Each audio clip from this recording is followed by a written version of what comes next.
आपने रामायण तो सुना होगा, क्योंकि अभी ये अयोध्या की राम की जन्मभूमि है। जब रामायण काल में राम और रावण का युद्ध चल रहा होता है, उस युद्ध में राम के सामने रावण की दो बहना नेत्रा देवी और जुम्बा देवी, ये दोनों भी राम के आगे युद्ध कर रहे होते हैं। जो युद्ध होता है जोश में जब आता है, तब राम तो शक्तिशाली थे। राम के बाण से नेत्रा देवी और जुम्बा देवी ये दोनों भी जख्मी हो जाते हैं। और जब राम उनको मारने जाते हैं, तब दोनों भी राम को शरण आते हैं और राम से प्रार्थना विनती करते हैं कि हमें उत्शाप दे दो, हम आपको शरण आए हैं। आपको पता है राम तो कितने दयालु थे। राम उनको उत्शाप दे देते हैं और कहते हैं कि 21वीं सदी में मेरे ही जन्मभूमि में एक बड़ा आयुर्वेद कुंभ होने जा रहा है। उस आयुर्वेद कुंभ में दोपहर के समय भोजन के उपरांत वैद्य रामदास नामक वैद्य का एक व्याख्यान होने जा रहा है।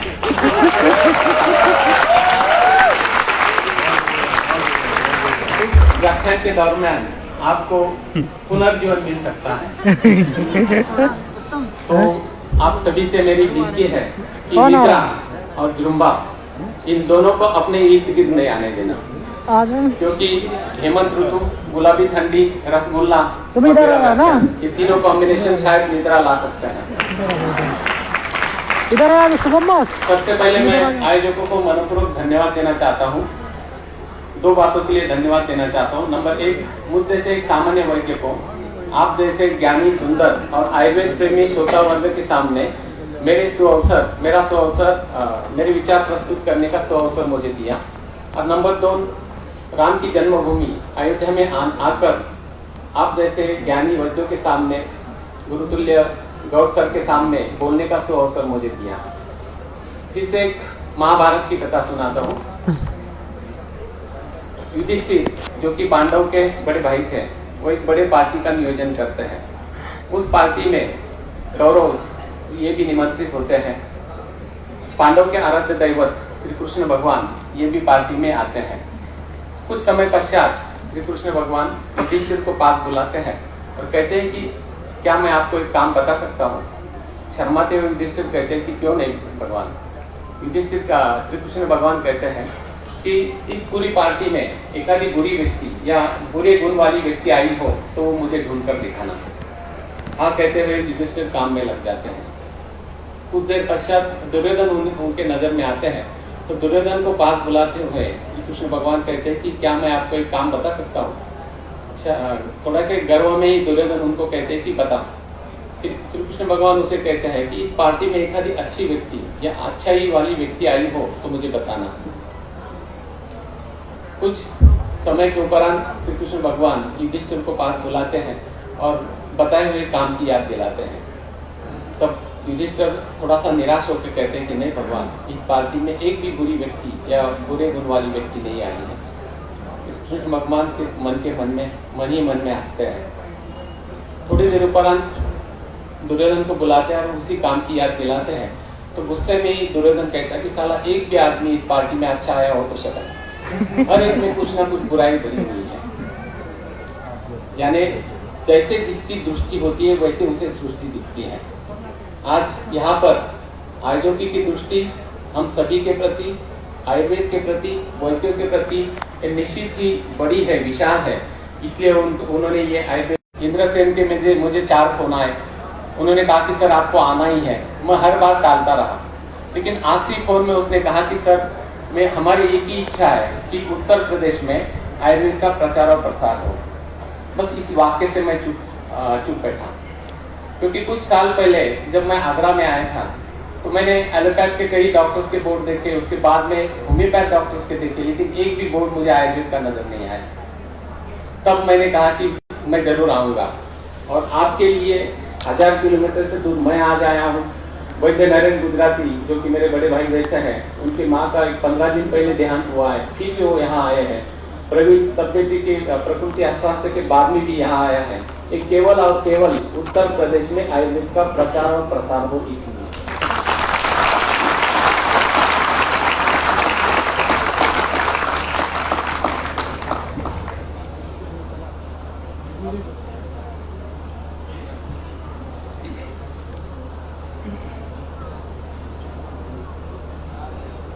मुझे एक बड़ा विश्वास है। अभी ये मेरे हॉस्पिटल के फोटोग्राफ्स है, वीडियो क्लिप है जो कि आपके लिए बनाई है।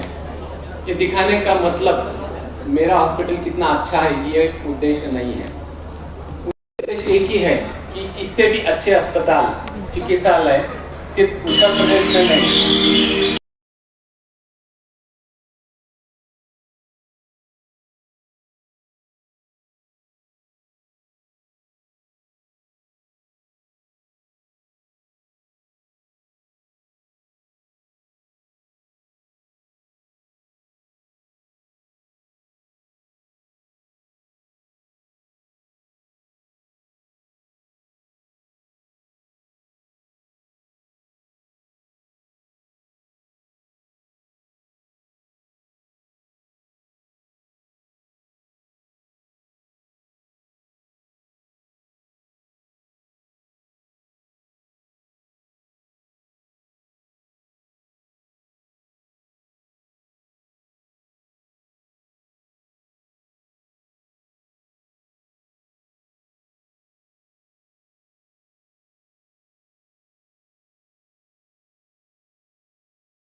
उद्देश्य ऐसे अस्पताल या इससे बढ़िया अस्पताल आयुर्वेद के यदि पूरे विश्व में हो जाते हैं तो डेफिनेटली आयुर्वेद विश्व में नंबर 1 स्तर पे जा सकता है।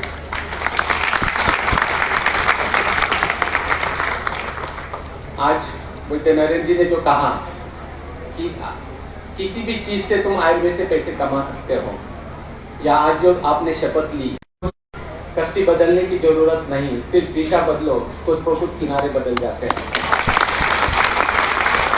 मराठी में कहावत है, दिशा बदला म्हणजे दशा बदले। थोड़क्यात यदि हमारी दिशा हम चेंज करते हैं तो हमारी अवस्था यानी दशा ये बदल सकती है। तो आज डेफिनेटली यही होगा। मुख्य व्याख्यान की शुरुआत करने से पहले मैं कुछ प्रश्न आपको पूछना चाहता हूँ, पूछ सकता हूँ? Yes sir.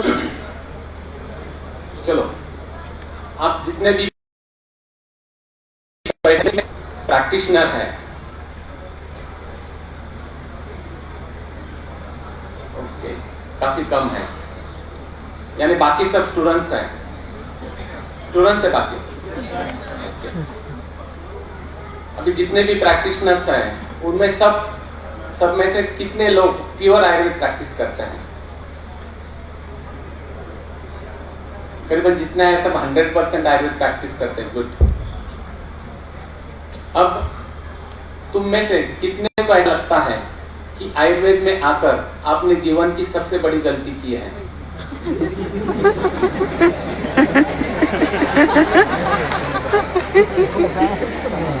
चलो, कोई भी नहीं, अच्छी बात है। मुझे लगता है यही इस कुंभ का सक्सेस है।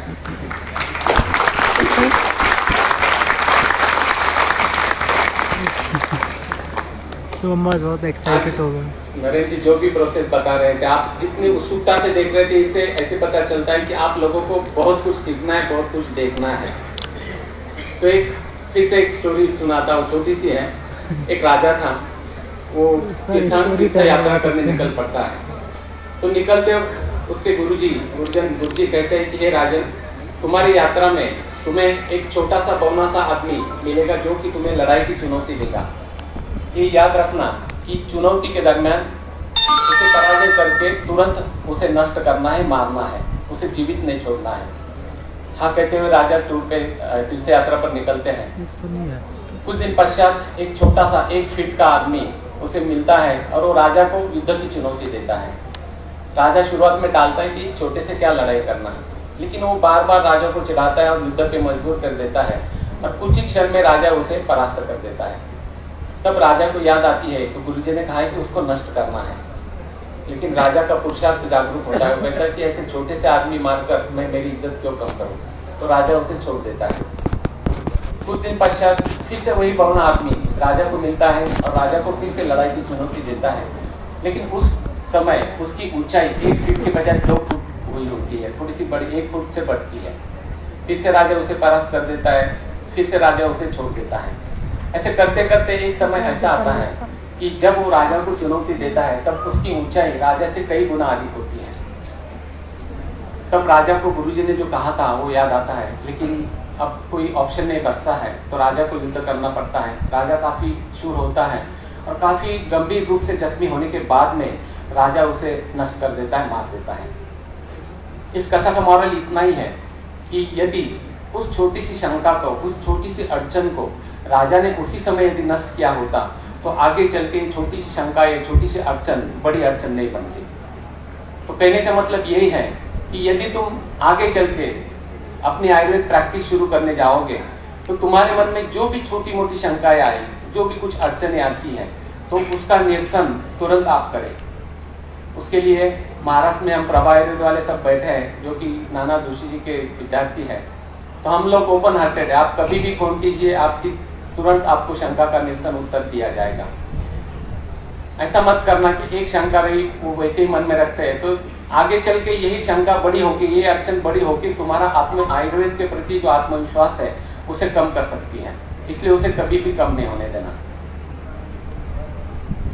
मैंने जब 88 में प्रैक्टिस शुरू की तो उस समय ऐसा बोला जाता था कि यदि नाना जी को दवा देते हैं तो पोते को फर्क पड़ता है। यानी इतना धीरे धीरे उपशय, धीरे धीरे रिजल्ट आयुर्वेद का मिलता है। लेकिन अब परिस्थिति बदल चुकी है। आयुर्वेद से किसी भी प्रकार की केस हैंडल होती है, फिर वो ऑर्थोपेडिक के हो, गायनेक के हो, पीडियाट्रिक के हो, साइकेट्रिस्ट के हो, नेफ्रोलॉजी के हो, एंडोक्राइनोलॉजी की हो या गैस्ट्रोएंटरोलॉजी की हो। इवन तो आयुर्वेद से इमरजेंसी भी हैंडल की जा सकती है। ऐसे कई अनुभव रोजाना हम हमारे प्रैक्टिस में देखते हैं। भारतवर्ष के लाखों वैद्य अपने प्रैक्टिस में नित्य उसे अनुभव करते हैं। आयुर्वेद के एक एक श्लोक पे प्रैक्टिस या अपने जीवन बना सकते हैं। वैसे एक चूर्ण भी पकड़ लेते हैं। मैंने अपने शेंदे शास्त्री वैद्य का नाम सुना होगा जो कि पुणे के प्रसिद्ध परंपरा थी। उनका वैशिष्ट्य था, वो दिन में सुबह ही वो तय कर लेते, 3 भाई थे, तय कर लेते आज हृदय चूर्ण देना है।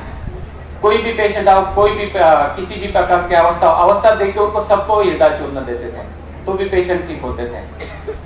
तो एक चूर्ण भी इमरजेंसी किस प्रकार से हैंडल कर सकता है, ट्रीट कर सकता है, इसका उदाहरण मैं आपको बताना चाहूंगा। पिछले 21 सालों से साई के दरबार में, साईनाथ हॉस्पिटल में मैं हर गुरुवार को मुफ्त में आयुर्वेद सेवा करने जाता हूँ। आयुर्वेद प्रैक्टिस चलती है क्या, ये यदि किसी को देखना है तो आप किसी भी गुरुवार साईनाथ हॉस्पिटल आ जाइए।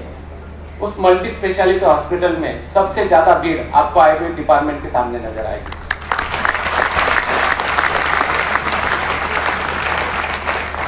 सुबह 6 बजे से लोग कतार में रहते हैं, 11 बजे तक 250 पेशेंट हम लेते हैं, 250 से आगे कभी नहीं लेते हैं। और फिर नंबर के कारण शोर शराबा हंगामा तो चालू रहता है। एक दिन ऐसे दोपहर 1-1:30 बजे के समय काफी बाहर शोरगुल मच गया तो मैंने जो स्टूडेंट थे उनको कहा देखो पैसेज में क्या चल रहा है। तो एक स्टूडेंट जाकर आए, उन्होंने कहा सर किसी पेशेंट को कन्वर्जन आ रहे हैं, अपस्मार जिसे हम कहते हैं, तो कन्वर्जन आ रहे हैं। तुरंत हम उठकर चले गए तो 2 पैसेज में 2 लाइन लगे रहती है। सब लाइन तोड़ के उस पेशेंट के इर्द खड़े थे और कोई कह रहा था नीचे से कैजुअलिटी से दूसरे डॉक्टर को बुलाओ, कोई कहता था नीचे से बड़े डॉक्टर को बुलाओ। मैंने स्टूडेंट को कहा उसको उठा और अंदर ले लो। एग्जामिन टेबल पे ले लिया और वेखंड जिसे हम वचा चूर्ण कहते हैं, वचा, वो चिमटी में लेके जैसे तपकी आती है उसको सूंघते हैं उस टाइप से एक नाक में डाला और फिर ये नाक पूरी बंद करके इसमें डाल दिया। 1 ही मिनट में छींक आके वो उठकर बैठ गया और तीसरे चौथे मिनट में पानी पिला के उसको फिर से कहा जाके लाइन में खड़े रहो।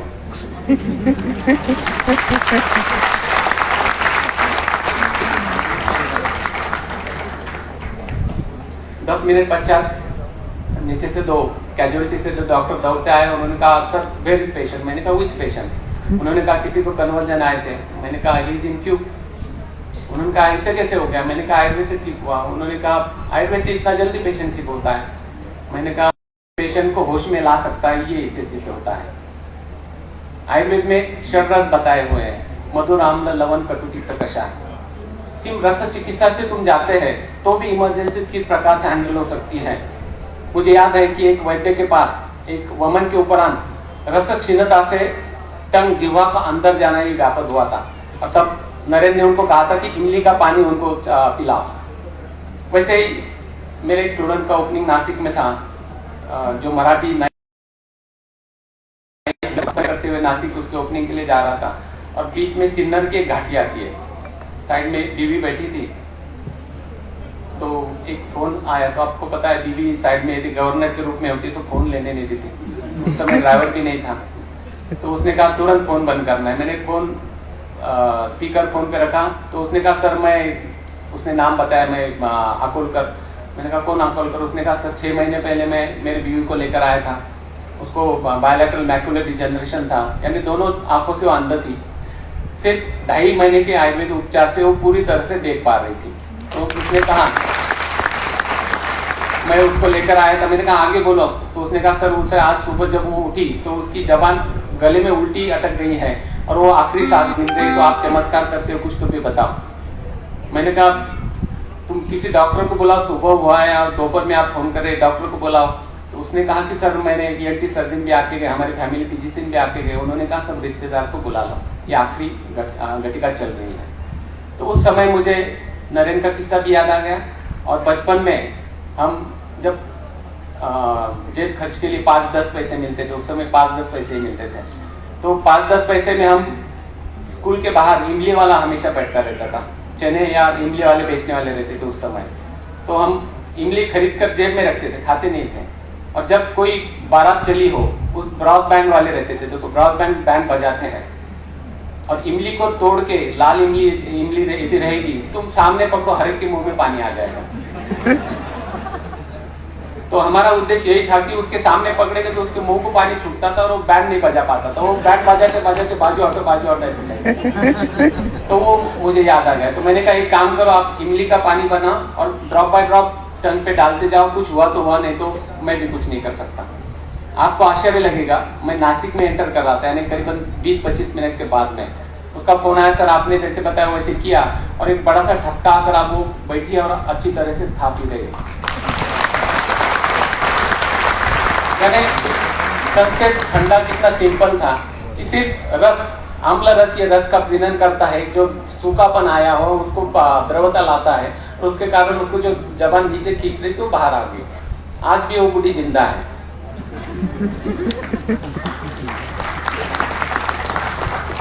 आपने सुबह भी देखा, प्रवीण ने भी पंचकर्म का महत्व बताया है, नरेंद्र जी भी छोटे छोटे नुस्खे आपको करके बताए हैं। तो अग्निकर्म, वित्तकर्म जिसे कहते हैं, जो एक डॉक्टर जिसका शोल्डर पेन था उसने हाथ ऊपर करके दिखाया। तो अग्निकर्म से भी इमरजेंसी किस तरह से हैंडल हो सकती है। अभी ये तो सिंपल प्रॉब्लम था, लेकिन इमरजेंसी अग्निकर्म से हैंडल हो सकती है। Can you believe? नहीं बिलीव कर सकते आप, लेकिन ऐसे भी किस्सा मेरे खुद के साले के साथ में हुआ है। एक 6 साल पहले नासिक में मई के महीने में उसकी एंगेजमेंट का प्रोग्राम चल रहा था। मई का महीना, 45 टेम्परेचर था और 6 बजे के दरमियान अंदर हॉल में बैठे थे और उसको दूल्हे को जो कपड़े मिलते और ड्रेस चेंज करने चला गया था। बीवी का मौसेरा भाई था, उसका वेट 96 kg, काफी हिफ्टी था। तो मैं बैठा था तो उसका दोस्त दौड़ते हुए आया और उसने कहा सर बाबूजी जल्दी चलो, बंटी को चेस्ट में काफी दर्द हो रहा है। जब मैं गया तो उसने शेरवानी थोड़ी सी आधी पहनी थी और हाथ ऐसे चेस्ट पे पकड़ के मुंह खुला और खुला की खुला ऐसा खड़ा था और पूरा पसीने से लथपथ था। कोई भी डॉक्टर के मन में तुरंत यही विचार आएगा कि ये कार्डियक इंफार्क्शन है। लेकिन 1 महीने पहले उसका सब इन्वेस्टिगेशन मैंने किया था, स्ट्रेस टेस्ट वगैरह सब नॉर्मल थी।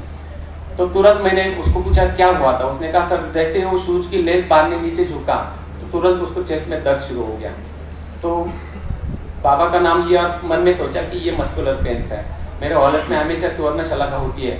मैंने उसके दोस्त को कहा जस्ट कैंडल और एक माचिस लाओ। उसने लाई, नैपकिन में हैंकरचिप में सुवर्ण शलाका पकड़ी और कैंडल पे उसको गर्म किया और एक गैप है बीच में और फिर यहाँ पे एक दर्द दिया।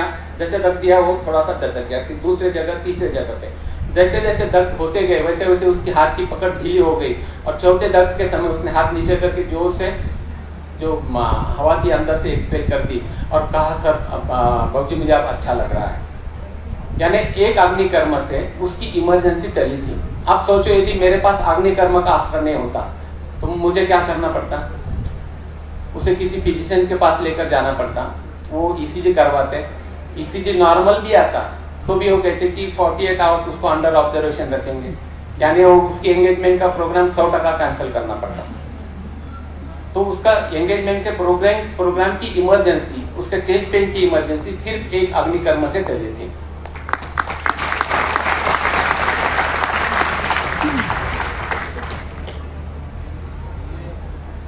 मैं तो पिछले 2015 से हर व्याख्यान में ये कहता आया हूँ कि आयुर्वेद में इतना पोटेंशियल है कि हमारे हर एक फैकल्टी के स्पेशलिस्ट बन सकते हैं। कोई भी केस ले लो, किसी भी फैकल्टी की केस चर्चा करो तुम, हर एक फैकल्टी का स्पेशलिस्ट बन सकता है। तो क्यों ना हमारा आयुर्वेदिक गायनेकोलॉजिस्ट बने, क्यों ना हमारा आयुर्वेदिक गैस्ट्रोएंटरोलॉजिस्ट बने, क्यों ना हमारा आयुर्वेदिक साइकियाट्रिस्ट बने, क्यों ना हमारा आयुर्वेदिक पीडियाट्रिशियन बने, क्यों ना हमारा आयुर्वेदिक एंडोक्राइनोलॉजिस्ट बने। और इस कोरोना के बाद में तो मैं सीना तान कर गर्व के साथ कहता हूँ कि क्यों ना हमारा आयुर्वेदिक वायरोलॉजिस्ट बने।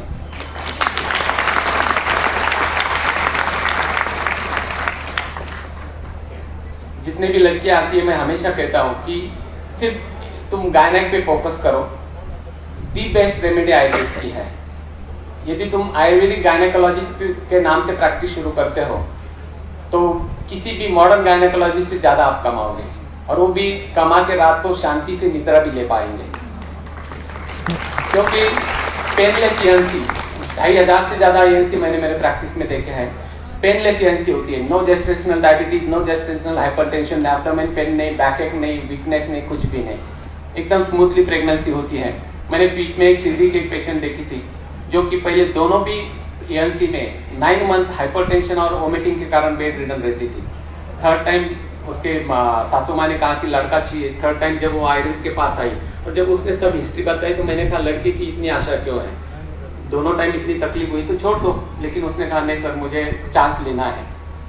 2010 तक पुसौन में करता था। इंडिया के हाईएस्ट केसेस 4500 केसेस का डाटा 2010 तक मेरे पास था पुसौन का।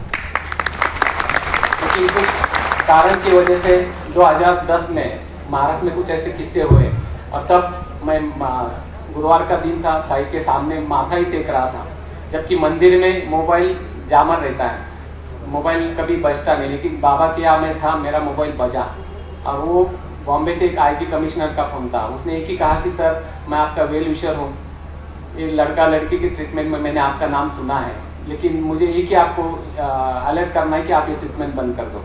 तब मैं बाबा के सामने था, मैंने बाबा की शपथ ली आज से मैं ये ट्रीटमेंट किसको नहीं दूंगा। और तब से आज तक 1000 से ज्यादा तो पेशेंट मैंने रिफ्यूज किया। ऐसे भी पेशेंट आए कि सुबह से कोलकाता से कपल आए थे, सुबह आए थे और रात को शाम तक बैठे रहे, रोती रही हो कि मेरी सासू माँ मुझे लड़का नहीं हुआ तो घर से निकाल दी। लेकिन बाबा के सामने मुझे कुछ नहीं था। उसने शाम के समय 40 लाख का चेक मुझे लिख कर ला के दिया उसके हस्बैंड ने और कहा ये कैश होने के बाद लगा तो मुझे ट्रीटमेंट दे दो। मैंने कहा 1 करोड़ भी दोगे तो भी मैं ट्रीटमेंट दे दूंगा आपको। तो उसको भी मैंने कहा कि आप चांस मत ले लो, लेकिन उसकी इच्छा थी। ईएनसी शुरू हो गई, पहले महीने में कंसीव होने के बाद उसने कहा सर मुझे तकलीफ तो नहीं होगी। मैंने कहा इसके पहले आपने आयुर्वेद नहीं लिया है, अब आयुर्वेद से कोई प्रॉब्लम नहीं आएगा। और टोटल ईएनसी उसकी होती रही, एक बार भी उसका ब्लड प्रेशर नहीं बढ़ा, एक बार भी उसको वोमिटिंग नहीं हुई। 6ठे महीने में उसके भाई की शादी में वो काफी बारात में नाची, सब बोले तुझे प्रेगनेंसी है ही नहीं, क्योंकि इतना दोनों टाइम इतनी तकलीफ हुई, इस बार हाउ इट इज पॉसिबल। शादी के बाद डायरेक्ट को अस्पताल में आती है और कहती कि सर सही में मुझे प्रेगनेंसी है ना। मैंने कहा ये पेट तो अपने आप बढ़ेगा नहीं। फिर से एक बार सोनोग्राफी करवाई, 3 वीक से ग्रोथ ज्यादा थी।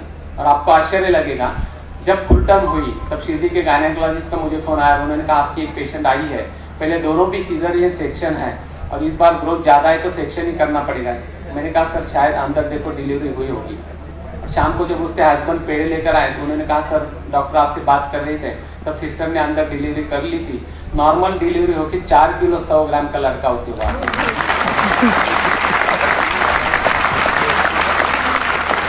मैंने ऐसे 7 केसेस मेरे प्रैक्टिस में देखे हैं कि जो पहले दोनों बार सीजर थे और थर्ड टाइम में ट्विंस होने के बावजूद भी आयुर्वेदिक ईएनसी से नॉर्मल डिलीवरी उनकी हुई थी। यदि डॉक्टर एथिकल है तो नॉर्मल ही डिलीवरी होती है। तो इतनी पेनलेस ईएनसी प्रैक्टिस में देखने को मिलती है। स्पॉन्टेनियस एबॉर्शन ये जो आजकल चल रहा है कि टॉर्च इन्फेक्शन होता है, जिनकी हिस्ट्री में चिकन पॉक्स या मीजल्स की हिस्ट्री होती है, उसका उत्तर केवल और केवल आयुर्वेद में है। ऐसे 2500 से ज्यादा पेशेंट हमने देखे, रोजाना 5-5, 10-10 पेशेंट यही रहते स्पॉन्टेनियस एबॉर्शन के, 5 एबॉर्शन, 10 एबॉर्शन, 12-12 एबॉर्शन के पेशेंट मैंने देखे हैं। तो उसका उत्तर केवल आयुर्वेद है।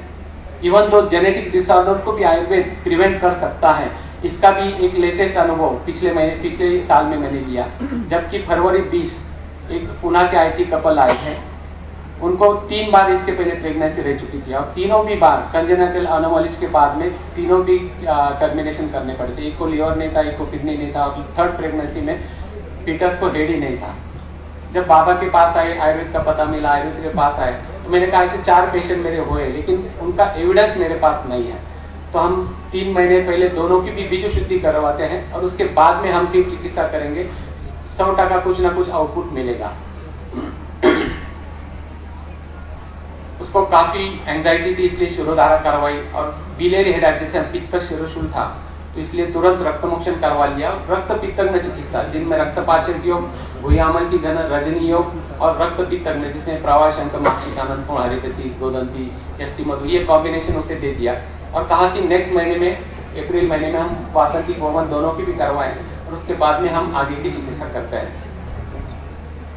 आपको पता है 22 मार्च को लॉकडाउन जाहिर डिक्लेयर हो गया और बराबर 15 अप्रैल को उसका मुझे फोन आया और फोन में उन्होंने कहा कि सर हमारी यूपीटी टेस्ट पॉजिटिव आ गए। ऐसे पहली बार हुआ कि किसी की टेस्ट पॉजिटिव आने के बाद मुझे गुस्सा आ गया। मैंने तुरंत कहा कि आपको मैंने कहा था कि 3 महीने चांस लेना नहीं है, फिर भी आपने गलती की। तो उसने कहा सर लॉकडाउन था, हो गया। मैंने कहा ठीक है, तो अभी जैसे हुआ वैसे हुआ, ट्रीटमेंट कंटिन्यू करते हैं, आगे इन्वेस्टिगेशन करते रहते हैं। यदि इसमें भी केस सक्सेस नहीं होती है तो आगे चल के we will go for pre planning. तो इसके हिसाब से ट्रीटमेंट यदि कितना माहौल खराब है आपको पता है, लेकिन उसके कोई तो भी भाई इंस्पेक्टर थे, पुलिस के द्वारा वहां से आपके कोपरगांव से दवा उनको भेजी गई। 2nd महीने की दवा होगी, 3rd मंथ की शुरुआत में फर्स्ट ट्रिपल मार्कर टेस्ट जिसे हम ट्राइसोमी टेस्ट कहते हैं, वो टेस्ट करवाई और वो एबनॉर्मल आई। फिर वो रोने लगी। मैं तो रिलैक्स था क्योंकि मुझे पता था शायद कुछ रिजल्ट नहीं मिलने वाला। मैंने कहा 2nd ट्राइमेस्टर में देखते हैं, 2nd ट्राइसोमी टेस्ट देखते हैं। 4th महीने में 2nd ट्रिपल मार्कर टेस्ट की, वो भी एबनॉर्मल आ गए और 20 वीक्स के बाद में एनोमली स्कैन किया गया जो कि एब्सोल्युटली नॉर्मल आया। तब जब वो पूरी हिस्ट्री उस डॉक्टर ने देखी तो उसको भी बिलीव नहीं हुआ। उसने कहा दिस इज नॉट पॉसिबल, तो हम एम्नियोसेंटेसिस करवाते हैं, गर्भजन चिकित्सा करेंगे। तो उसका फोन आया, मैंने कहा करो, मुझे और एक एविडेंस मिल जाएगा। और फिर 5.5वें महीने में गर्भजन चिकित्सा की गया, उसका भी रिपोर्ट एब्सोल्युटली नॉर्मल आ गया। और फिर नवंबर 20 में 8.5 महीने पूरे होते 15 दिन पहले उसकी नॉर्मल डिलीवरी हो गई और एक लड़के को उसने जन्म दिया जो कि एब्सोल्युटली नॉर्मल है।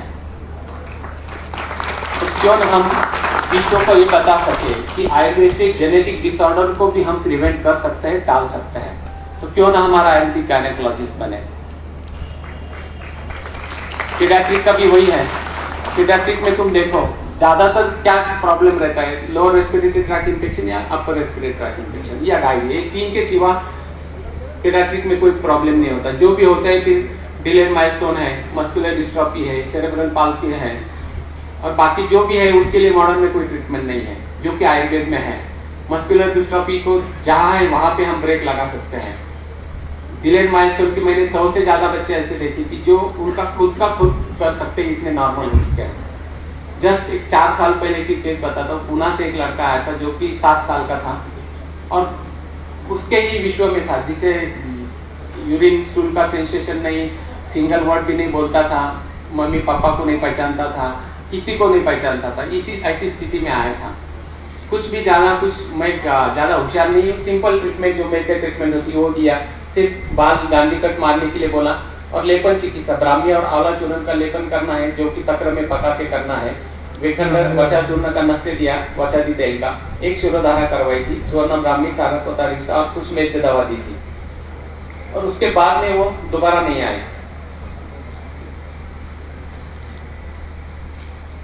लेकिन कुछ महीने पहले, लॉकडाउन से शायद 1 महीने पहले, जनवरी 20 की बात होगी, एक लड़का कंसल्टिंग में अंदर आ गया। और आने के बाद उसने एक ही कहा कि नमस्कार किया, पाँव छुए और उसके बाद में फिर उसके माता पिता अंदर आए। मैंने उनको पहचाने नहीं। उन्होंने कहा सर पहचाना क्या? मैंने कहा नहीं पहचाना। उन्होंने कहा सर हम 4-5 साल पहले इसको लाए थे जब मैंने फाइल देखी तो मैं शॉक रह गया। तो मैंने उनको पूछा कहाँ से ट्रीटमेंट ली, इतना नॉर्मल कैसे क्या हो गया? उसने एक ही कहा कि सर वो 1 महीने की दवा ली, मेरी ट्रांसफर दुबई हो गई, मैं दुबई चला गया, बस आपके दवा के बाद में ही अब ऐसा है। यानी सिर्फ 1 महीने की दवा किसी का डिलेड माइलस्टोन यानी मेंटली रिटार्डेशन हटा सकता है, तो क्यों ना हमारा आयुर्वेदिक पीडियाट्रिशियन बने। साइकेट्रिस्ट में भी पैनिक मैनिया हो, एंजाइटी न्यूरोसिस हो, साइकोसिस हो, पोस्टमार्टम साइकोसिस हो, बाइपोलर सिजोफ्रेनिया हो, पैनिक मैनिया हो, कुछ भी केसेस हो आयुर्वेद से ठीक होते हुए मैंने देखे हैं। मॉडर्न ट्रीटमेंट में थिंकिंग पावर सप्रेस की जाती है, जिंदा लाश घर में होती है। आयुर्वेद में थिंकिंग पावर वैसे ही मेंटेन करते हुए पेशेंट ठीक होता है, ये सबसे बड़ा अहम डिफरेंस उनमें होता है। तो क्यों ना हमारा आयुर्वेदिक साइकियाट्रिस्ट बने। जॉइंट स्पाइन में तो दी बेस्ट आयुर्वेदिक ट्रीटमेंट है, तो क्यों ना हमारा आयुर्वेदिक रूमेटोलॉजिस्ट बने, क्यों ना हमारा आयुर्वेदिक गैस्ट्रोएंटरोलॉजिस्ट बने। एक किडनी का पेशेंट, जो आजकल किडनी के एक पेशेंट ठीक होने के बाद में डेली 4-5 पेशेंट किडनी फेलियर के आ रहे हैं, तो क्यों ना हमारा आयुर्वेदिक नेफ्रोलॉजिस्ट बने। तो ऐसे स्पेशलिटी हम बना सकते हैं। इतना ही नहीं, एक डिसीज से हम जाके एक डिसीज की स्पेशलिटी बना सकते हैं। इतना ही नहीं, आगे जाके तुम एक कर्म पकड़ते हो तो एक कर्म की स्पेशलिटी भी बना सकते हैं। जलगांव में एक उदय तल्लार हमारे एक विद्यार्थी है, नरेंद्र के साथ में रहते हैं, तो वो जनरल प्रैक्टिस करता था और वो अग्निकर्म में डायवर्ट होकर आज पूरी इंडिया में उसे अग्निकर्म विशेषज्ञ के रूप से जाना जाता है। तो इस प्रकार से एक एक कर्म से भी तुम आगे जाने जाओगे। और जैसे कि त्रिपाठी जी ने कहा कि आयुर्वेद से सब कुछ होता है। हम लोग एक ध्यान में रखो, हम लोग हमेशा पेशेंट को धीरज दे के पैसे कमाते हैं, ना कि डरा के कमाते हैं। इसलिए हम जब भी जाएंगे ऊपर तो स्वर्ग में जाएंगे, ये पक्का गारंटी है। और आयुर्वेद से क्या नियम मिलता है, आज यदि 33 ईयर मुझे प्रैक्टिस को हुए हैं, आज यदि मैं पीछे मुड़कर देखता हूँ तो आयुर्वेद ने मुझे गाड़ी बंगला, 2 बड़े बड़े हाईटेक हॉस्पिटल दिए, गाड़ी बंगला दिए, 3 प्रकार के मर्सिडीज BMW जैसे गाड़ी दी है, रियल एस्टेट दिए, बैंक बैलेंस दिया। और सबसे अहम बात यह है कि हजारों से ज्यादा विद्यार्थी मित्र जो कि पुत्रवत प्रेम करते हैं, ऐसे पूरे भारतवर्ष में रहते हैं, ऐसे विद्यार्थी मुझे मिले। आयुर्वेद ने क्या किया है ये आपने देखा होगा कि हर एक बंदा जो कि कोई पहचान नहीं, वो आके फोटो निकालता है, यानी सेलिब्रिटी का फीलिंग आता है, जो कि आयुर्वेद के कारण आता है, जो कि इससे पहले नहीं होता था। तो ये सब आयुर्वेद के कारण होता है। इसलिए अंत में मैं सिर्फ इतना ही कहूंगा, एक स्टोरी लास्ट में बताता हूँ, 2 मिनट। वही राजा जब वापस आता है तो आने के बाद में अभी त्यागी वृत्ति बढ़ी रहती है, तो दूसरे दिन डिक्लेयर कर देता है कि कल सूरज आने के सूर्योदय के बाद में मेरे महल में जो भी आएगा, जिस चीज को हाथ लगेगा वो चीज उसकी हो जाएगी। अभी राजा की महल लुटने का चांस ऑथेंटिकली मिल रहा था, तो दूसरे दिन जैसे ही सूरज आता है, सब जनता राजा के महल में घुस जाती है, जिसको जो मिलता है उसको हाथ लगा लेता है, नहीं वो वस्तु उसकी बन जाती है। उनमें से एक निरागर छोटी सी बच्ची होती है, वो भीड़ में रास्ता निकालते निकालते जाकर उस राजा का हाथ पकड़ लेती है। यानी उसने एक ही सोचा कि यदि राजा को मैं पकड़ती हूँ तो राजा मेरा हो जाएगा, और राजा यदि मेरा होता है तो ये सब सुख सुविधा सब मेरी हो जाएगी। तो हम जब BMS पास होते हैं तो हमारे सामने 2 ऑप्शन होते हैं, एक इंस्टेंट फर्क देने वाला, इंस्टेंट गाड़ी बंगला देने वाला एलोपैथ मॉडर्न ट्रीटमेंट होता है, और दूसरा स्लोली बट गारंटेड एश्योरेंस, उससे दुगनी प्रगति देने वाला आयुर्वेद रहता है। तो यदि आपको गारंटेड चीज चाहिए, लॉन्ग टर्म वाली चीज चाहिए, तो आप राजा का जैसे उस बच्ची ने हाथ पकड़ा वैसे आयुर्वेद का आप हाथ पकड़िए, डेफिनेटली आप आगे तरक्की करोगे। और अंत में आपने आज शपथ ली है, तो उस शपथ के अनुसार एक हमेशा ध्यान में रखिए, हम आयुर्वेद के पदवीधर हैं, आयुर्वेद के पदवीधर बनने जा रहे हैं। तो आयुर्वेद के प्रचार प्रसार कार्य के लिए तन मन धन से आगे आइए। कुछ ना कुछ साल में धन्वंतरी हिस्सा जो कि बाहर निकालो, अलग से रखा करो, और वो आयुर्वेद के लिए खर्च करो। आयुर्वेद अपने प्रैक्टिस में लाओ। ये वो यदि नहीं कर सकते तो आयुर्वेद की प्रैक्टिस करने वाले एक भी वैद्य आपके पास होगा तो उसको रेफरल प्रैक्टिस दे दो। क्योंकि ऐसा होता है कि हम लोग एलोपैथ के पास कट के हिसाब से, जो कि CUT बोलते हैं, उसके हिसाब से बेचते हैं। तो एक पेशेंट आयुर्वेद वैद्य के लिए हम बेचते हैं तो उसका विश्वास बना रहेगा, बेचारा आगे जब सेट होने तक यदि आपके पेशेंट मिलते तो आगे चल के सफर होगा। तो इसके लिए एक पेशेंट रेफर करते हैं। और लास्ट में यदि ये भी नहीं कर सकते तो सिर्फ आयुर्वेद को गालियां देना बंद करो। क्योंकि मैंने देखा है कि सबसे ज्यादा BMS को गालियां हम लोग ही देते, जितने की मॉडर्न वाले भी नहीं देते। तो ये सबसे पहले बंद करो। मैं आयुर्वेदियन हूँ, मैं आयुर्वेद वाला हूँ, इसका अभिमान रखो, गर्व रखो, और फिर ये प्राउड फील आगे चल के डेफिनेटली सक्सेस मेरे चेंज हो जाएगा, और आगे चल के आपको भी BMW मिलेगी, और हो सकता है कि आगे चल के मैं किसी के साथ में सेल्फी लेने के लिए खड़ा हो जाऊँ। तो ये इसी शुभेच्छाओं के साथ समय की पाबंदी होने के कारण मैं विराम देता हूँ, और फिर से एक बार आयोजकों को धन्यवाद देता हूँ। और अंत में आप सभी के लिए इतना ही कहना चाहूँगा को परिंदों को नहीं दी जाती तालीम उड़ानों की, परिंदों को नहीं दी जाती तालीम उड़ानों की, वह खुद तय कर लेता मंजिल आसमानों की, रखता है हौसला जो आसमान छूने का, उसे नहीं होती परवाह गिर जाने की। धन्यवाद।